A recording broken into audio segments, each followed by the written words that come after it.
Welcome to mid day debate. నేను MNR. ఆంధ్రప్రదేశ్లో అమరావతి రైతుల ఉద్యమానికి 1200 రోజులు పూర్తయ్యాయి. దాదాపు 3 సంవత్సరాలకు పైగా అక్కడ రైతులు పోరుబాటులో కొనసాగుతున్నారు. రాజధానిగా అమరావతిని మాత్రమే ఉంచాలని నిరంతరాయంగా ఉద్యమం సాగిస్తున్నారు. రాజధాని ప్రాంతంలోని 29 గ్రామాల ప్రజలంతా ఈ ఉద్యమంలో పాలుపంచుకుంటున్నారు.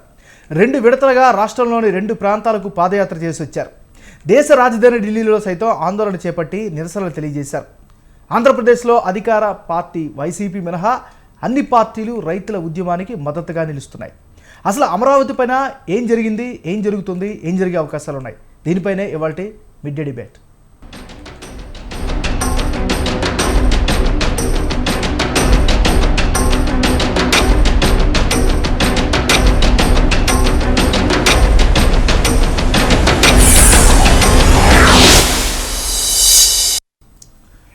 ఏపీలో అమరావతి రైతుల ఉద్యమం మొదటి నుంచి రాజకీయ రంగు పులుముకుంది. ఈ ఉద్యమానికి మొదట్లో తెలుగుదేశం గట్టి మద్దతు అందించింది. ఒకానొక దశలో తెలుగుదేశమే దీనిని నడిపిస్తోంది అన్నమాట అని బలంగా వినిపించింది. దీంతో ఇతర ప్రాంతాల్లో టీడీపీకి ఇబ్బంది ఏర్పడుతోందని భావించిన నాయకత్వం క్రమంగా రైతులకు వెనుకగా ఉంటూ ఉద్యమంలో పాలుపంచుకుంటూ వచ్చింది. అయితే జనసేన, బీజేపీ, కమ్యూనిస్టులు కూడా ఉద్యమంలో తమ వంతు పాత్ర పోషించినప్పటికీ తెలుగుదేశం తర్వాతే చోటు దక్కింది. మరోవైపు ఇది అసలు ఉద్యమమే కాదంటూ అధికార వైసీపీ పదే చెబుతూ వస్తుంది. దీంతో వైసీపీ అంటేనే ఇక్కడ రైతులు బగ్గుమనే పరిస్థితి ఏర్పడింది.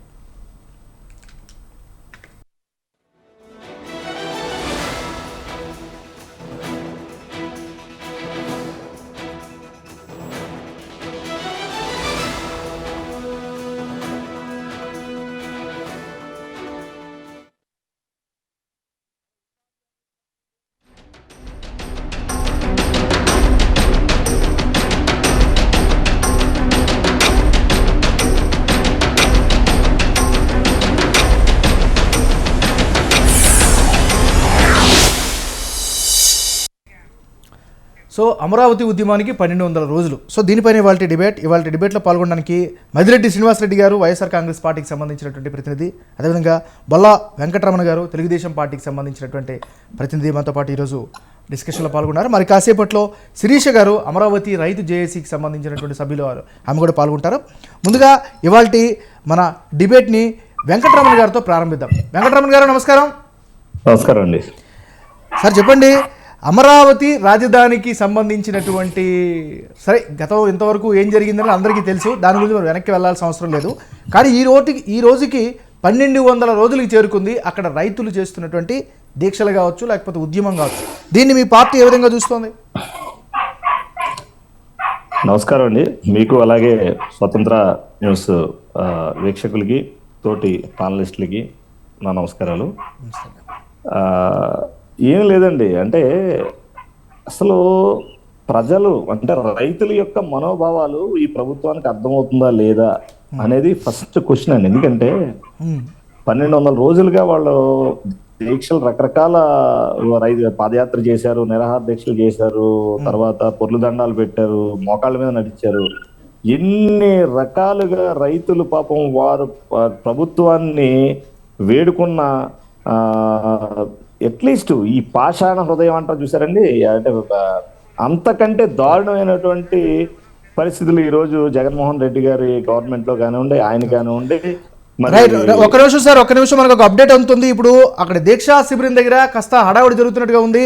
సో అక్కడ నుంచి దీక్షా శిబిరం నుంచి శిరీష గారు అందుబాటులో ఉన్నారు ఫోన్ లైన్లో. శిరీష గారు నమస్తే అండి, అమరావతి రైతు జేఏసీ మెంబర్. మేడం చెప్పండి, అక్కడ ఉన్న పరిస్థితి ఏంటి, అసలు ఏం జరిగింది? శిరీష గారు హలో హలో హలో శిరీష గారు చెప్పండి. నమస్తే అండి. నమస్తే అండి. మేడం చెప్పండి, అక్కడ ఏదో హడావుడి నడుస్తున్నట్టుగా మాకు ఇన్ఫర్మేషన్ ఉంటుంది, అక్కడ ఏం జరుగుతుంది? మీరు అక్కడే ఉన్నారా? అవునండి, మేము 1200 రోజులకు మా ఉద్యమం అయిన సందర్భంగా వివిధ పార్టీల నుండి మాకు సంఘీభావంగా తెలియజేయడానికి, ఇది ముఖ్యంగా మహిళలు జరుగుతున్న ఉద్యమం కాబట్టి మాకు అందరూ సంఘీభావం తెలియజేయడానికి వస్తే సత్యకుమార్ గారి మీద 3 రాజధానుల టెంట్ దగ్గర ఉన్నటువంటి పైడ్ ఆర్టిస్టులు అందరూ కలిసి ఆయన మీద దాడి చేసి వెనక్కి దిక్కుము హలో ఆయన కారు అద్దాలు పగలగొట్టి ఆయన మీదకి ఎగబడ్డారు. ఇది జరిగిందండి. ఆ టైంలో మేము ఆయనకి ఏదో జరుగుతుంది అని చెప్పి ఇక్కడ రిపోర్టర్ అన్నారు, మమ్మల్ని అక్కడ దించమని అడిగారు. సరేలే అని చెప్పి దించుదామని చెప్పి మేము వెళ్తున్నాం. వెళ్తా ఉంటే ఒక 60-70 మంది బైకులు వేసుకొని నా కారు వెనకాల పరుగులు ఎత్తుకుంటా నడుచుకుంటూ కూడా పరిగెత్తుకుంటా కూడా వచ్చి మా కారు వెనకాల పడి మమ్మల్ని ఆ కారులో ఆడపిల్లని కూడా చూడకుండా నుంచోబెట్టి రోడ్డు మీద నా చుట్టూ తిరుగుతా నన్ను భయభ్రాంతులకు గురి చేసి నా మీద ఎగబడి కొట్టాలని ప్రయత్నం చేశారండి. నేను ఒకటే అడిగాను, మీ జోలికి నేను వచ్చానా? మా బాధలు మేము పడుతున్నాం, మేము భూములు ఇచ్చున్నాం కాబట్టి మా బాధలు మేము పడుతున్నాము, నీకు వచ్చిన ప్రాబ్లం ఏంటని చెప్పి నేను క్లియర్ గా అడిగాను. అడిగినా కూడా వాళ్ళు ఈ పోలీసులు వచ్చేసి వాళ్ళని కంట్రోల్ చేయాల్సింది పోయి నన్ను కారులోకి తోసేసి వెళ్ళిపోయారండి. ఇది అండి అమరావతిలో జరుగుతున్నటువంటి అరాచకం. భూములు ఇచ్చిన మేమేమో వెనక్కి వెళ్లాల్సిన పరిస్థితి వస్తుంది. డబ్బులు తీసుకొని కూలీకి వచ్చే వాళ్ళకే అంత ఉంటే మరి మాకెంత ఉండాలండి? సో అల్టిమేట్గా కోసం ఇచ్చినటువంటి రాష్ట్రం కోసం మా పిల్లలకి ఇవ్వాల్సిన భూమిని త్యాగం చేసిన మాకెంత ఉండాలి? ఇప్పుడు ప్రధానంగా మీరు ఏం కోరుకుంటున్నారు, ఏం డిమాండ్ చేస్తున్నారండి ఈ సందర్భంగా? అమరావతి నవనగర నిర్మాణం జరగాలండి, జరిగి తీరాలండి.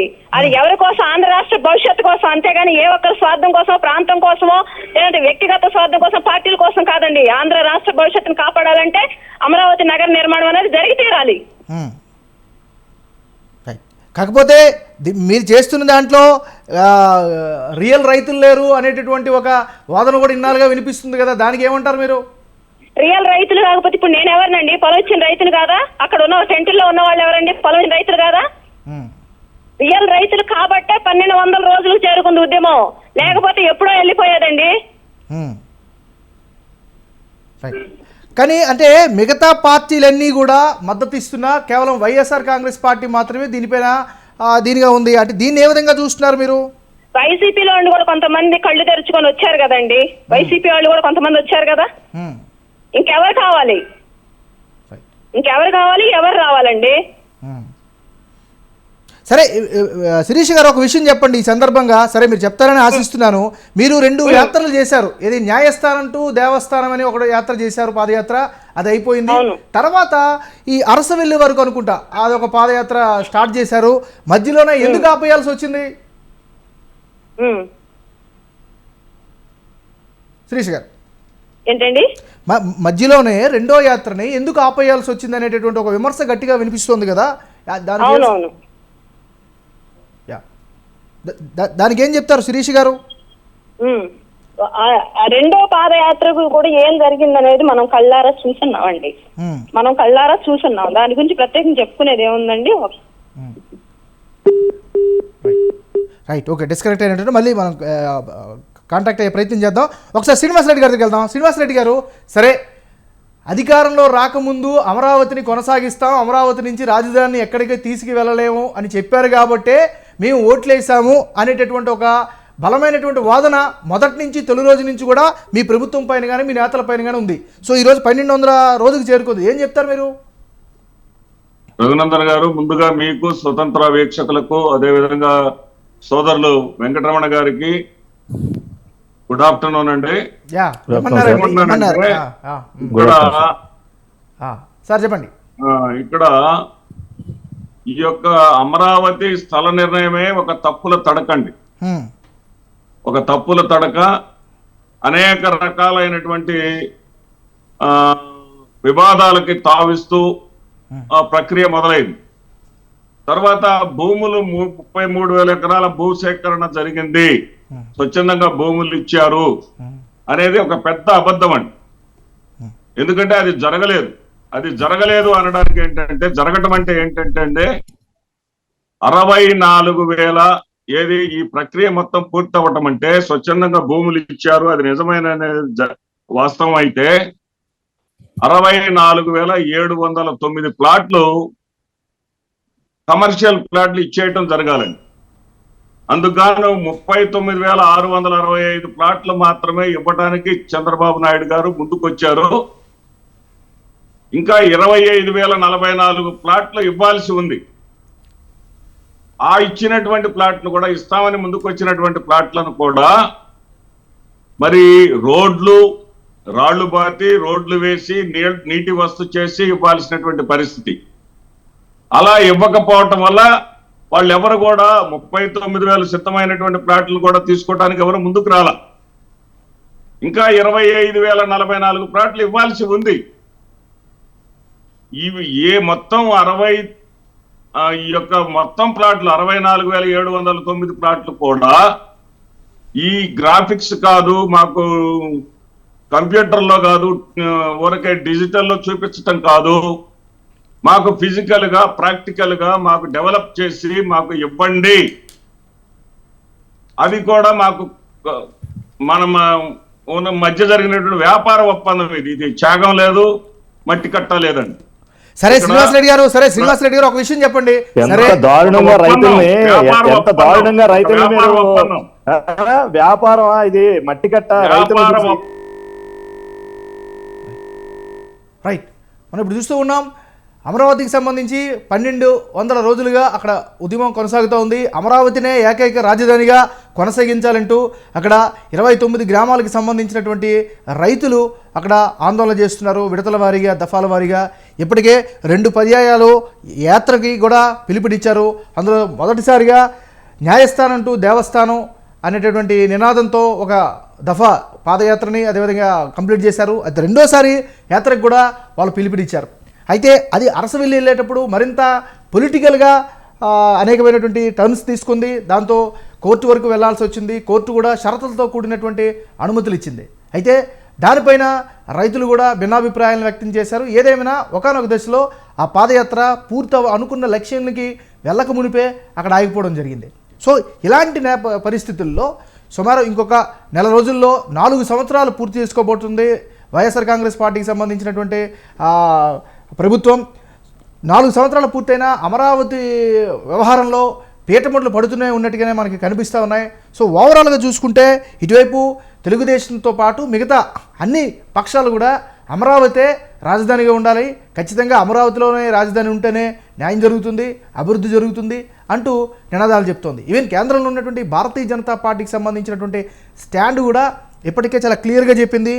అమరావతే ఆంధ్రప్రదేశ్కి ఏకైక రాజధాని అంటూ భారతీయ జనతా పార్టీ కూడా చెప్పుకుంటూ వస్తుంది. సో ఇది పొలిటికల్ ఈక్వేషన్స్కి సంబంధించి ఆంధ్రప్రదేశ్లో మనకు కనిపిస్తున్నటువంటి పొలిటికల్ అమరావతికి సంబంధించినటువంటి అప్డేట్స్. అయితే 2019కి ముందు, ఎన్నికలకు ముందు అప్పటి ప్రతిపక్ష నాయకుడి స్థానంలో ఉన్నటువంటి వైఎస్ జగన్మోహన్ రెడ్డి నేను ఇక్కడే ఉంటా, ఇక్కడే ఇల్లు కట్టుకుంటున్నా, ఎక్కడికి వెళ్ళేది లేదు, మా ప్రభుత్వంలోనే ప్రజా ప్రభుత్వంలోనే అమరావతిని దేదీప్యంగా అభివృద్ధి చేసుకుంటామని స్పష్టమైనటువంటి హామీలు ఇచ్చినటువంటి పరిస్థితి ఉంది. సో ఇలాంటి నేపథ్యంలో ఎన్నికలైన తర్వాత వైఎస్ఆర్ కాంగ్రెస్ పార్టీకి సంబంధించిన ప్రభుత్వం అనేక కారణాల వల్ల వాళ్ళ యొక్క ఉద్దేశాలతో ఈ ఒక దగ్గర కాదు అధికార వికేంద్రీకరణ జరగాలి, అభివృద్ధి వికేంద్రీకరణ జరగాలి అంటూ 3 రాజధానుల కాన్సెప్ట్ని తీసుకొచ్చింది. దానికి సంబంధించినటువంటి అనేక విధాలుగా కోర్టులకు ఎక్కారు.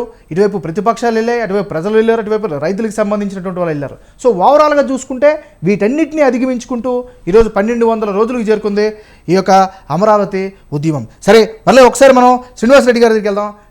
శ్రీనివాస్ రెడ్డి గారు, సరే ఏదేమైనప్పటికీ కూడా ఆ రోజు ఎన్నికలకు ముందు మీ పార్టీ వైఎస్ఆర్ కాంగ్రెస్ పార్టీ అమరావతికి అనుకూలం, మేము ఇక్కడే ఉంటామని బలంగా చెప్పింది కదా, తర్వాత ఎందుకు మాట మార్చింది అనేటటువంటి ఒక ప్రశ్నలు వస్తున్నాయి కదా. కనీసం ఎన్నికలకు మళ్ళీ కొద్ది రోజులు మీరు వెళ్ళబోతున్నారు, మరి దానికి ఎట్లా చెప్తారు? ఇక్కడ మాట మార్చినటువంటి పరిస్థితి ఏమీ లేదండి.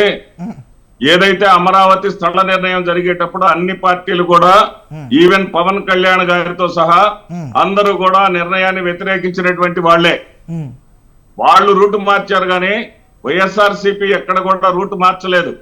వైఎస్ఆర్సీపీ మొదటి నుంచి కూడా నిధులు ఎక్కడ నుంచి వస్తాయి, ఈ యొక్క 5 లక్షల కోట్లు కావాలని చెప్పేసి ఆయన చెప్పడం ఏంటి, తర్వాత నిర్మాణం ప్రారంభించిన తర్వాత 1,09,000 కోట్లు కావాలని చెప్పడం ఏంటి, ఇవి ఎక్కడి నుంచి వస్తాయి, వనరులు ఏంటని చెప్పేసి మొట్టమొదటి నుంచి ప్రశ్నిస్తానే ఉంది.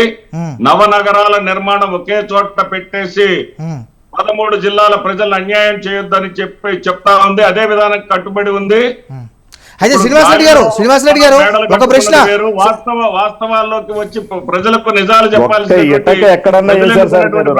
ప్రజలకు నిజాలు చెప్పాలి కాబట్టి చెప్పామండి. సరే శ్రీనివాస్ రెడ్డి గారు, ఒక విషయం, చిన్న submission, if I am wrong you may correct me. ఆ రోజు అమరావతి నిర్ణయం జరిగినప్పుడు 2014లో అప్పుడు ప్రతిపక్ష నాయకుడిగా శాసనసభలోనే మీ పార్టీ అధ్యక్షుడు ఇప్పుడు ప్రస్తుత సీఎం గారు జగన్మోహన్ రెడ్డి గారు నేను దీనికి అనుకూలము, ఖచ్చితంగా అని చెప్పారా లేదా? తర్వాత ఎన్నికలకు ముందు వెళ్ళేటప్పుడు వాళ్ళు చెప్పేవన్నీ కూడా అబద్ధాలు, నేను వచ్చి అమరావతిని డెవలప్ చేస్తానని చెప్పారా లేదా అనే 2 ప్రశ్నలు అన్ని వర్గాల నుంచి మీకు వినిపిస్తున్నాయి కదా. అప్పటి ప్రభుత్వం ఒక ప్రాంతాన్ని ఎంచుకున్న తర్వాత ప్రాంతాల మధ్య చిచ్చు పెట్టడం ఇష్టం లేదు నాకు. మీరు ఎక్కడ ఎంచుకున్నా నాకు ఎలాంటి అభ్యంతరం లేదు.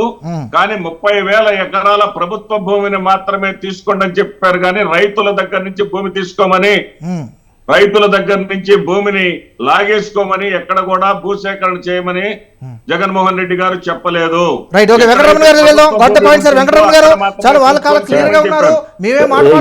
శ్రీనివాసరెడ్డి గారు చెప్పేవన్నీ అబద్ధాలే. ఎందుకంటే ఇప్పుడు అసెంబ్లీలో మాట్లాడింది క్లియర్ గా కనిపిస్తుంది, వినిపిస్తుంది. దాన్ని కూడా కాదు, ల్యాండ్ ఏంటి భూములు లాగేసుకున్నారంట. ఇప్పుడే స్వచ్ఛందంగా ఇచ్చారు రైతులని చెప్తుంటే మళ్ళీ భూములు లాక్కున్నారని, అంటే లేనిపోని అభూత కల్పనలన్నీ ఇది చేసి వైసీపీ గవర్నమెంట్ ఈ 4 సంవత్సరాల్లో కూడా ఒక్క ఇటక ఎక్కడన్నా ఒక జిల్లాలో పలానా ఇది డెవలప్మెంట్ చేసామని చూపించమన్నాడు సార్. ఎక్కడన్నాను కొన్ని అమరావతిలో చేయలేకపోయారు, ఎక్కడన్నా వేరే చోట ఎక్కడన్నా చేశారు.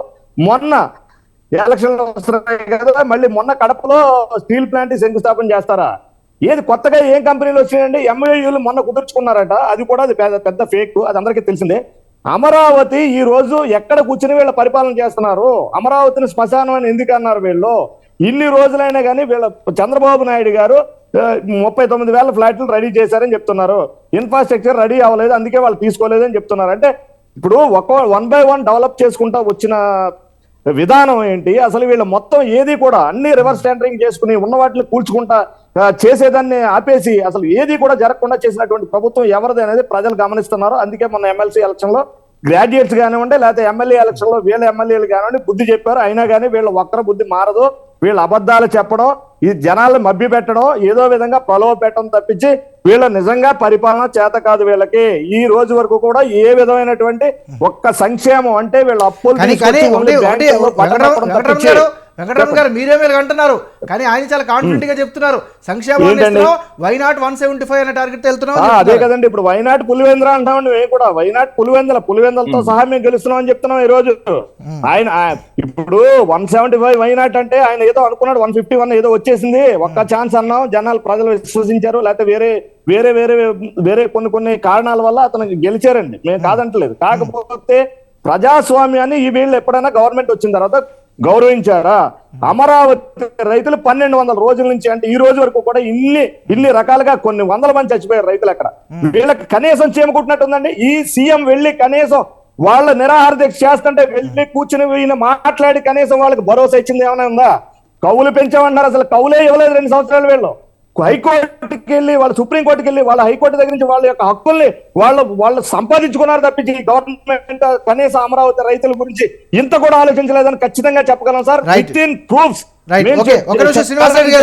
శ్రీనివాసరెడ్డి గారు, అమరావతి విషయంలో కావచ్చు, లేకపోతే విశాఖ రాజధాని విషయంలో కావచ్చు, మీ అధికార పక్షం అనుకున్నటువంటి దేనికి కూడా అనుకూలంగా పరిస్థితులు అయితే కనిపించట్లేదు. ఎందుకని ఎట్లా మరి?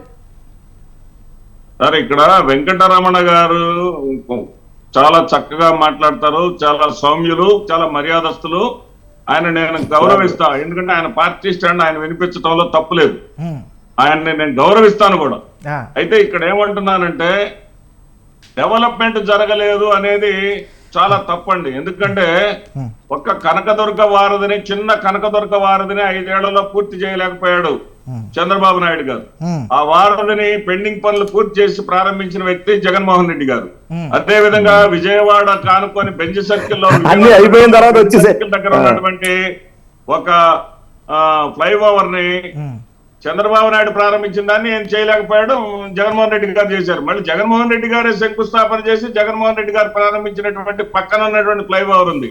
అదే విధంగా విజయవాడ నగరంలో కృష్ణానది పొంగినప్పుడల్లా కూడా కరకట్ట మీద ప్రజలు ఇబ్బంది పడకుండా పెద్ద వాల్ని కట్టి ఆ వాళ్ళని ప్రజల్ని కాపాడినటువంటి వ్యక్తి జగన్మోహన్ రెడ్డి గారు. సరే ఇప్పుడు శ్రీనివాస్ రెడ్డి గారు, సరే టాపిక్ మనం పక్కకి వెళ్తుంది, వదిలేసే అభివృద్ధి పైన మళ్ళీ మనం చర్చ పెడదాం. సార్, అభివృద్ధి మీద మళ్ళీ చర్చ పెడదాం. ఒక నిమిషం సార్. ఇప్పుడు శ్రీనివాస్ రెడ్డి గారు, దీనికి మేము డిబేట్ కి రెడీ, మీరు సిద్ధంగా ఉంటే మేము డిబేట్ కి రెడీ. ఈ విషయమే ఇప్పుడైతే అమరావతి రైతుల గురించి మాట్లాడండి. ఎప్పుడైనా సరే ఏ వేదిక పైన సరే డెవలప్మెంట్ గురించి తెలుగుదేశం ప్రభుత్వం హయాంలో ఏం చేశారు, మీ గవర్నమెంట్ సార్ ఖచ్చితంగా ఒకటి ఇప్పుడు శ్రీనివాస్ రెడ్డి గారు కానీ శ్రీనివాస్ రెడ్డి గారు తెలుగుదేశం ప్రభుత్వం కంటే 1% కాదు, కనీసం 0.5% మీరు ఎక్కువ చేసినా మేము రాజకీయాల గురించి మాట్లాడడం ఖచ్చితంగా చెప్పగలం. శ్రీనివాస్ రెడ్డి గారు వెంకటరమణ గారు ఓన్లీ వన్ చిన్న స్మాల్ ఇది పాజ్ మీకు దయచేసి వినండి. స్వతంత్ర టీవీ ఉద్దేశం కూడా అదే అండి, రెచ్చగొట్టం, రచ్చ చెయ్యం, చర్చిస్తాం విత్ స్టాటిస్టిక్స్ తోటి అనేది మా ఛానల్ యొక్క నినాదం. దానికి తగ్గట్టుగానే వెళ్దాం. సో ఒకసారి శ్రీనివాస్ రెడ్డి గారి దగ్గరికి వెళ్దాం. శ్రీనివాస్ రెడ్డి గారు ఒక విషయం చెప్పండి. మీరు 3 రాజధానుల కాన్సెప్ట్ తీసుకొచ్చారు. సో 3 రాజధానులతో రాష్ట్రం అంతా అభివృద్ధి చెందుతుందని అన్నారు. సరే, అది మీ నమ్మకం కావచ్చు. కానీ మొన్న మరికొద్ది రోజుల్లో విశాఖకి ముఖ్యమంత్రి కార్యాలయం వెళ్ళిపోతుంది, అక్కడే రాజధాని స్టార్ట్ అవుతుందని సాక్షాత్తు ముఖ్యమంత్రి గారు చెప్పిన తర్వాత జరిగిన ఎమ్మెల్సీ గ్రాడ్యుయేషన్ ఎన్నికల్లో ఎందుకు మీకు అనుకూలంగా తీర్పు రాలేదు అనేటటువంటి ఒక విమర్శ ఉంది కదా, దీనికి ఏం చెప్తారా? సార్, దీనికి ఒకటే చిన్నది. ఉమ్మడి రాష్ట్రంలో ఉన్నప్పుడు 16 టీచర్స్ అండ్ గ్రాడ్యుయేట్స్ ఎలక్షన్స్ 16లో జరిగితే ఒక్క స్థానం కూడా కాంగ్రెస్ పార్టీ గెలవలేదండి. 7 సిపిఎం గెలిచింది. మరి పీడిఎఫ్ వాళ్ళు మిగతా గెలిచారు. టిఆర్ఎస్ వాళ్ళు, తెలుగుదేశం వాళ్ళు ఒక్కొక్క స్థానం గెలవడం జరిగింది. కానీ 2009లో జరిగినటువంటి ఎన్నికల్లో కాంగ్రెస్ పార్టీ గెలవడం జరిగింది. అదేవిధంగా ఇక్కడ విశాఖలో చిరంజీవి గారు ఏది ఉత్తరాంధ్రకు సంబంధించి అక్కడ క్యాండిడేట్ చిరంజీవి గారు ముందుగా వచ్చి కలిసింది జగన్మోహన్ రెడ్డి గారిని. జగన్మోహన్ రెడ్డి గారిని కలిసి నేను ఇక్కడ ఎమ్మెల్సీగా మీ సహకారంతో కంటెస్ట్ చేద్దాం అనుకుంటున్నానంటే, లేదండి నేను ఇప్పటికే సుధాకర్ అనేటటువంటి వ్యక్తికి మాట ఇచ్చాను, అతనికి వెళ్ళిపోతుంది, అతన్ని ఆల్రెడీ ప్రచారంలో తిరుగుతున్నారని చెప్తే చంద్రబాబు నాయుడు గారు అలా కాకుండా ఆయన క్యాండిడేట్ ని మార్చేసి ఈ చిరంజీవి గారికి లాస్ట్ మినిట్ లో ఆయన సీటు డిక్లేర్ చేసుకున్నారు. అదేవిధంగా ఈ ఎన్నికలను మనము ఒక 108 నియోజకవర్గాల్లో కూడా ఒక నియోజకవర్గానికి 5 నుంచి 10,000 లోపు ఉండేటటువంటి ఈ ఓట్లను మనము మొత్తము అభిప్రాయంగా తీసుకోవడం.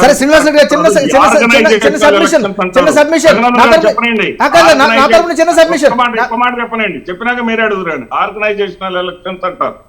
ఎవరైతే వీటిలో పార్టిసిపేట్ చేయాలనుకుంటున్నారో వాళ్ళు ఓటర్లు నమోదు చేయించుకుంటారు, వాళ్ళు మాత్రమే కంటెస్ట్ చేస్తారు. మాకు ఏమాత్రం ఇంట్రెస్ట్ లేదు ఈ ఎన్నికల మీద. ఇదే తెలుగుదేశం వాళ్ళు వాళ్ళు ఓడిపోతున్నారని, మేము దౌర్జన్యాలు చేశామని, దొంగ ఓట్లు చేర్పించామని, ఏకంగా కౌంటింగ్ ని నిలిపేయమని కోర్టు కూడా వెళ్ళారు. అందువల్ల మేము అసలు ఆ ఎన్నికల్ని ప్రత్యేకించి వాటి మీద దృష్టి పెట్టలేదు. రైట్. సో మనం చూస్తున్నాం అమరావతికి సంబంధించిన ఇష్యూస్లో హీట్ నెమ్మదిగా బిల్డ్ అవుతున్నట్టుగా కనిపిస్తుంది. మొన్నటి వరకు కూడా మౌనంగా ఉన్నటువంటి ఇతర పార్టీలు కూడా జై అమరావతి నినాదంతో ముందుకెళ్లే పరిస్థితి కనిపిస్తుంది. సో ఓవరాల్గా చూసుకున్నట్లయితే ఇప్పుడు ఉన్నటువంటి అధికార పక్షం వైఎస్ జగన్మోహన్ రెడ్డి ఆధ్వర్యంలో ఉన్నటువంటి అధ్యక్షుడు ఉన్నటువంటి ఆంధ్రప్రదేశ్ ప్రభుత్వం ఖచ్చితంగా అమరావతి విషయంలో మాత్రం చాలా క్లియర్ కట్గా వెళ్తున్నారు. సో మనం ఇప్పుడు చూస్తున్నాం రైతులకి మద్దతుగా తెలిపేందుకు వెళ్ళినటువంటి భారతీయ జనతా పార్టీకి సంబంధించిన సత్యకుమార్ పైన, కాన్వాయ్ పైన రాళ్లదాడి జరిగింది. కారు అద్దాలు కూడా ధ్వంసమయ్యాయి. సో మనం విజువల్స్లో చూస్తూ ఉన్నాం. ఇది ఇప్పుడు అక్కడ జరిగినటువంటి వ్యవహారం. అమరావతి మందడ దీక్ష శిబిరం వద్ద ఉద్రిక్తత తలెత్తింది. బీజేపీ నేత సత్యకుమార్ వాహనంపై అక్కడ దాడి జరిగినట్లుగా కూడా మనకు సమాచారం అవుతుంది. దానికి సంబంధించినటువంటి విజువల్స్ని మనం లైవ్లో స్వతంత్ర స్క్రీన్ పైన ఎక్స్క్లూజివ్గా చూస్తున్నాం. అక్కడ మద్దతు తెలిపేందుకు వెళ్ళినటువంటి నాయకుడి పైన ఈరోజు అక్కడ దాడి జరిగినట్లుగా దృశ్యాల ద్వారా తెలుస్తుంది.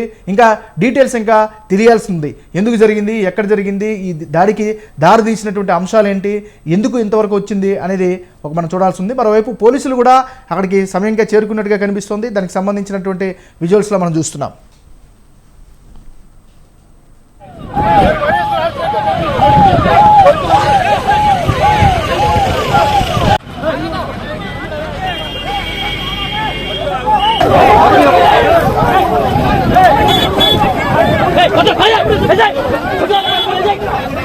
Hey!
సరే, ఇప్పుడు అమరావతికి సంబంధించినటువంటి హడావుడి నడుస్తూ ఉంది. సరే, ఫైనల్గా మనకు టైం కూడా అవుతుంది కాబట్టి శ్రీనివాసరెడ్డి గారు ఒక విషయం చెప్పండి.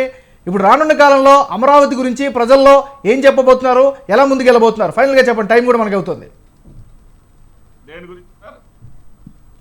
రానున్న కాలంలో అమరావతి అంశం పైన మీ స్టాండ్ ఎలాగా ఉంటుందా, ప్రజలకు ఏ విధంగా చెప్పే అవకాశం ఉంది?